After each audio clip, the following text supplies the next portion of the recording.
Hello all. So today we will learn about the main verb have. Have in the present simple tense, right? I am only doing 2 lessons. I did the be verb as a separate lesson and the have in the present simple tense as a separate verb, simply because they are very useful. You use it for different things, and both be and have will later be taught as auxiliary verbs. Auxiliary verbs are helping verbs as part of as a helping verb to another verb.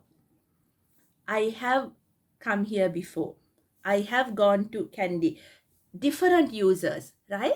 So before we get into that, I also want to show you that both these verbs, be, I finished, that have also can be used alone, and it's an important verb to know, right?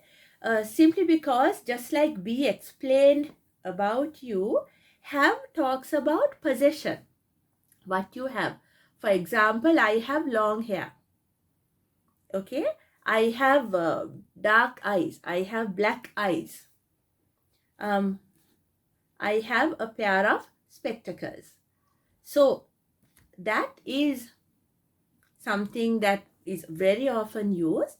And also I want to point out that in English, we use have for both animate and inanimate objects or what you have. For example, I have a pair of spectacles. I have a brother. I have a cat. I have 3 very close friends. So in Sinhala we have a difference here, because in Sinhala if it's alive we say innawa, and if it's not alive or if an inanimate we say tiyanawa, right? But in English it's have, a blanket term have for everything. So I thought I'll just point that out. Have is a very easy verb to teach. There's not much for me to tell you, except that both be and have we don't use in the sense of possession with particular tenses.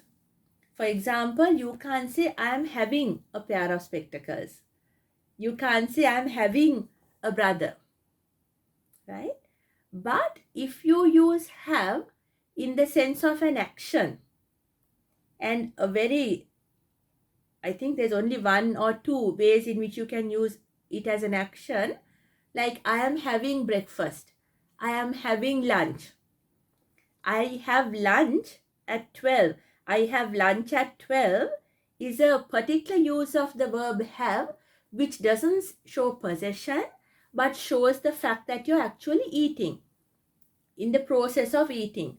So when you say I have lunch at 12, that's not possession. You're normally, I eat lunch at 12. That's what you say.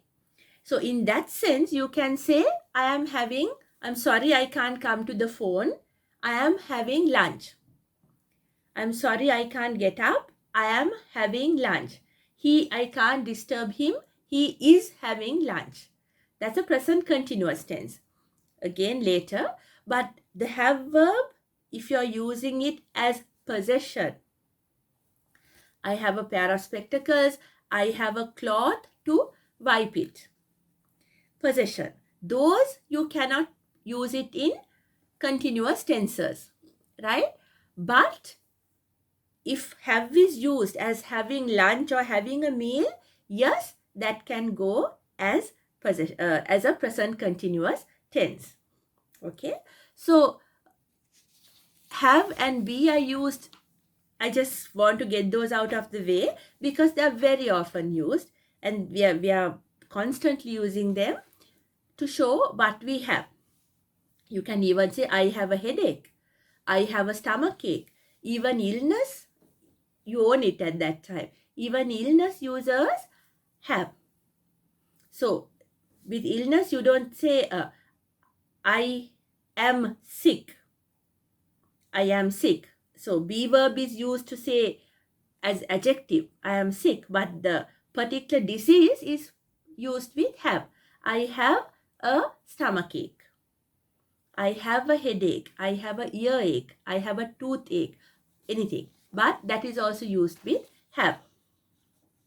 And the poem I used for this it's a very short poem, but it's very it has a deep thought behind it, right? And I will first read it. It's by Francis William Boudilan, and it's called The Night Has a Thousand Eyes. The night has a thousand eyes. Okay. Remember my last lesson, I spoke about subject, verb, object. Perfect example. The night subject has verb, but a thousand eyes. Now, the night, the thousand eyes of the night are obviously stars, right? So let's see what this poem says. The night has a thousand eyes. Francis William Boudilan. The night has a thousand eyes, and the day but one. Yet the light of the bright world dies with the dying sun. The mind has a thousand eyes, and the heart but one. But the light of a whole life dies when love is done. That's all. So the poet does a quick comparison between the universe, the world, and your own body, right? Literally about the body, not physically, not figuratively, and not literally. Okay, the figuratively, he says the mind has a thousand eyes. Like, your brain, when you're studying something, or it can have a thousand lights flashing everywhere. You can be brilliant. And if you are very clever, your mind is always active, right? It can have a thousand eyes. But the heart, but one. Inside the heart, of course, there's only one light, right? And your whole life, the light of your whole life can die when love is done. If the love in your heart is over, if that's God, if that light is extinguished, okay, your whole life can be dark, no matter how many bright lights your mind can have. And so that figurative thing, he draws a comparison with the earth, and he says, in the night has a thousand eyes, okay? But the day has only one light, which is the sun. And the light of the bright world dies with the dying sun. And when the sun dies, the whole world goes dark. So he's comparing the sun with the light in your heart, a figurative phrase for the love that you carry. And the poet is actually saying, no matter how clever you are, if there is no love in your heart, there is really no light.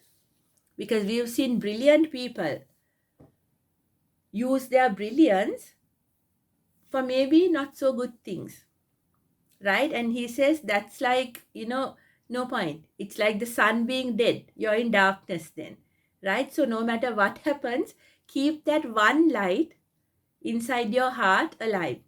When he says love, it doesn't mean romantic love only. Love can be various, right? So he says keep that alive, because when that is done, no matter what lights your brain will have, your whole life might be in darkness. I like that poem. It's a very short, very meaningful poem, and I wanted to show it to you while I taught you the verb have. So have, possession, have cannot be used as possession in the present continuous tense. Have we will later learn as an auxiliary verb, and you can have as eating, and it's very convenient to talk about the sicknesses that you have, headache, toothache, and all that. So learn that, because if I give you an exercise now saying describe your family, just with the be verb and the have verb, you can describe a lot. For example, I am 24 years old. I have a brother. He is 30 years old. Things like that. So I might tell you now, for homework, please write a description about you and your family. Very often with the be and the have, there's quite a lot that you can say. I will try to put an answer up as well. The thing is, I keep saying that and I keep forgetting to put the answers down in my comment section or my FB page. I'll try to sort that out. Been quite busy with the whole channel thing, but I'll try to make sure I put something as answer as well for you to compare. Thank you very much.